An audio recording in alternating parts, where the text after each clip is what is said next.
U R belongs to U. That means, here in 3 dimension, if dimension of U is equal to 1, then it represents a straight line passing through origin and the point A, B, C element of the basis of the space U.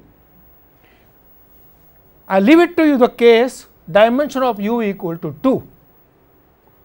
And suppose, just I give you idea, suppose that it has a basis 2 vectors A, B, C and P, Q, R.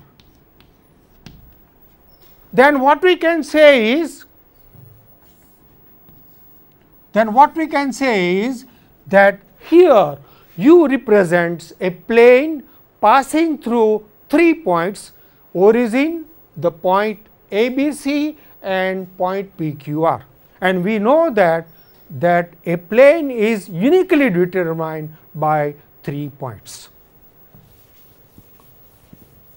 All right. Now, we want to verify our dimension theorem, and for that we have an example. Let us see on the screen. We have 2 subspaces, U is equal to 2, 5, minus 1 and 1, 0, 4, subspace spanned by this, U is a subspace spanned by this, and W is a subspace spanned by the 2 vectors minus 3, 0, no, 10, 6 and 1, 2, 3. Let us call this vector x1, x2, x3 and x4. Here second coordinate is 0 and here second coordinate is not equal to 0, all of this is, and so we can immediately say that these 2 vectors are linearly independent, and so we get dimension of U is equal to 2. Similarly, we can prove that x3 and x4 are also linearly independent, and that implies that dimension of W is also equal to 2. Now, what is U plus W? U plus W is equal to all vectors x plus y, where x belongs to U and y belongs to W. Now, x belongs to U means x is a linear combination of x1 and x2. That means alpha x1 plus beta x2. Y belongs to W means y is a linear combination of x3 and x4. That means it is gamma x3 plus delta x4. So, all the elements are this form, where alpha, beta, gamma, delta are real numbers. That means it is a subspace spanned by 4 vectors x1, x2, x3 and x4. Now, we know that the vector x1 and x2 are already linearly independent.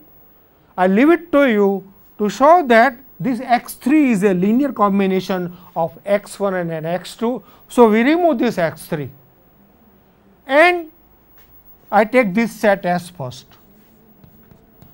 x1, x2, x3 and x4.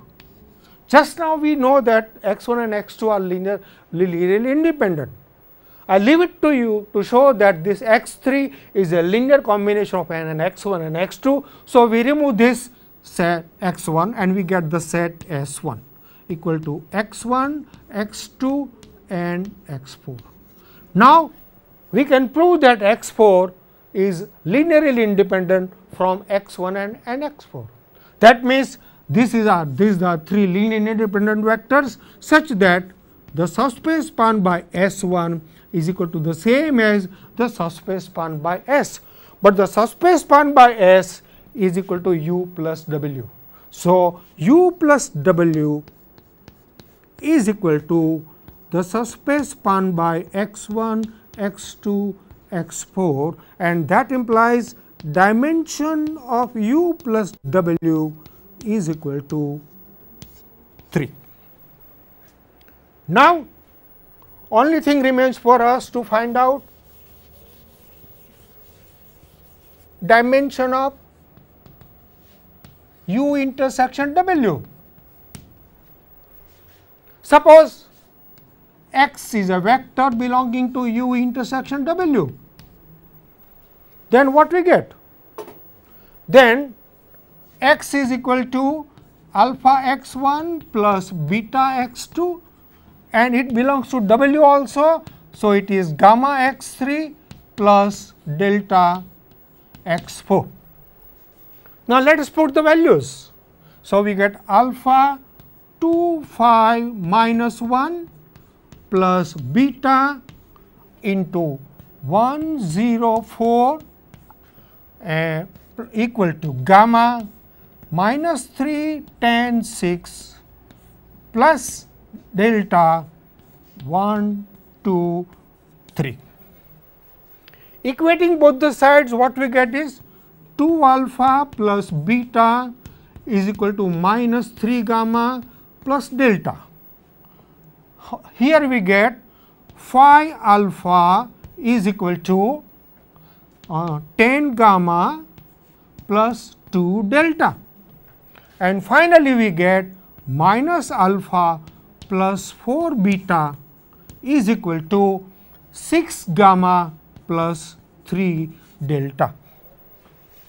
We have to solve this system of equations.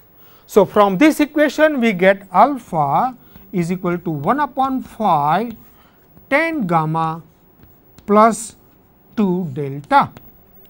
We put these values of alpha here, and what we get is that 2 upon phi into 10 gamma plus 2 delta. Yes, sorry, I have done missed. Yes, plus beta equal to minus 3 gamma plus delta. Taking this on other side, we have beta is equal to minus 3 gamma plus delta minus 2 upon phi into 10 gamma plus 2 delta.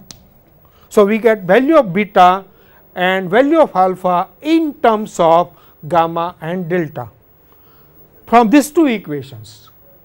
Putting these values of these equations alpha and beta in this equation, all right, what we get is delta is equal to 0. I leave it to you, and that implies that what we get here is that x is equal to alpha x 1 plus beta x 2 is equal to gamma x 3. That means, what is but vector x? X belongs to u intersection w. That means, the u intersection w is contained in the subspace spanned by x 3. Just now we have seen that this vector x 3 is a linear combination of x 1 and x 2 also. That means, what we can say? X 3 belongs to w, x 3 being a linear combination of x 1 and x 2, x 3 also belongs to u also. That means, x 3 belongs to u intersection w also, and that implies that the subspace spanned by x 3 is contained in u intersection w. So, u intersection w is containing the subspace spanned by x 3, subspace spanned by x 3 is contained in u sorry, I have done mistake, u intersection w, and that implies that u intersection w is equal to subspace spanned by x 3, and that implies to us that dimension of u equal to 2, dimension of w equal to 2, dimension of u plus w equal to 3, and dimension of u intersection w is equal to 1. That means, we have already our result 3 is equal to 2 plus 2 minus 1, and so our dimension theorem here is verified. Okay. Now, we have something about linear variety. If A and B are two non-empty subset of a space U, vector space V, then we have already defined A plus B is equal to all vectors A plus A, where A belongs to A and B belongs to B. Now, we take the special case that suppose A contains only vector x, then what is A plus B? Then A plus B is nothing but equal to all vectors of the form x plus b, where b belongs to B. Now, for our convenience, we write down this as x plus b is equal to x plus b, b belonging to B. And if U is a subspace of V, then we have x definition x plus u is equal to x plus y, where y is any vector belonging to U. This is called linear translate of subspace U by vector x, or linear variety, or in terms of coset it is called, all I just say in terms of abstract algebra, it is called coset of x in V with respect to subspace U. Now, we take one example, let us see on the screen.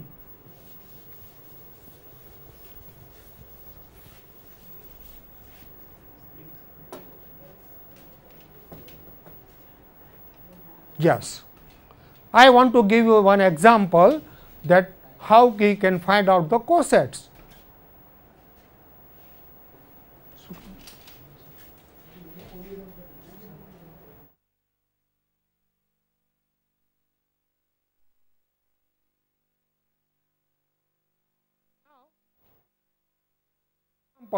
To find out the linear variety.